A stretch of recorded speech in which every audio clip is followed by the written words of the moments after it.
Hello, time for another review. This time of John Malin's Godlike.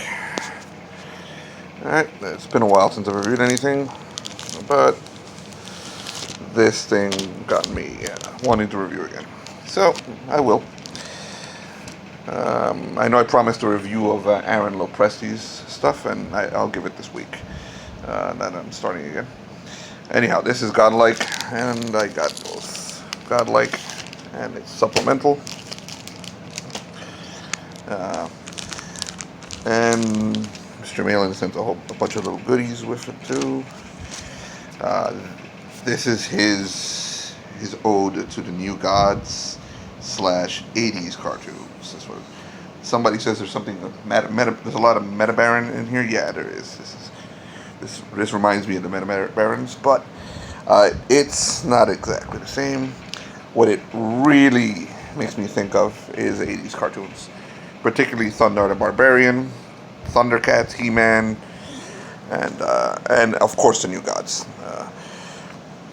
It's set up in a special format. He did not do it like a normal comic. He designed it to look very different and very cinematic. The art is off the scale, and so is the storytelling. Okay, it's very mythic, and reminds me of the things I just spoke of. But there's quite a bit of King Arthur in here as well, and I'm trying not to spoil much, but some of the good stuff is right at the end, and there's a lot of storytelling. You got a 70-something pages, and most of it is splash pages, but there's plenty of exposition. There's a lot of talking, and the characters pretty much explain themselves, but it doesn't feel like that's what they're doing. It actually does feel like they're having conversations. I won't go into the story too much. But once again, the art is off the scale. Look at this. It's incredible. This took forever to draw. And so is the storytelling. We get to... Again, you can't spoil much, man. You can't talk too much about it. But this did not feel like reading a comic book. It felt like reading something new. And this is art. Actual art. Okay? And after you read it, you are very full. Even though it will take quite a bit before we get the next Godlike. And it is incomplete. We have... the story has a lot to do. He sets up this world, and he feeds you a nice, big, full meal. And you are satisfied after reading it. Okay? But this really helps. The supplemental really helps with this. This adds a lot of background on what the Romulus is, and we have two very, very good stories in here. One of them is a Western, where one of these ion things shows up and starts causing all sorts of trouble, battling one of the previous incarnations of that guy. And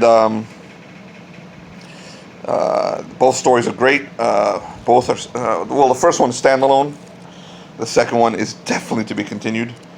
There's more coming on the second storyline, so we got basically multiple stories going here, which will get continued. Not just this. So you get quite a bit of bang for your buck getting the stuff. His extras are very pretty. You get some art by some of the Comicsgaters.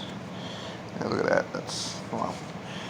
And this is one of the big splash pages in the comic as well. And boom, boom, boom. He does give you quite a bit in this package. Yeah, that's pretty much all I could say about it. I mean, this guy is the He-Man, the Lion-O of the story. There is a lot of actually there's a little bit of the D&D cartoon in here too. The Dungeons and Dragons one. The bad guy in here does remind me of him, but there is there's a big Mumra style villain that shows up towards the end too. Yeah, good stuff. Good stuff, Mr. Malin. You can count me along for part 2. and the rest of Godlike. Yeah, let's see him finish it. Kirby never got to finish the New Gods, not for real. So let's see if Malin can finish his. Thank you, dog.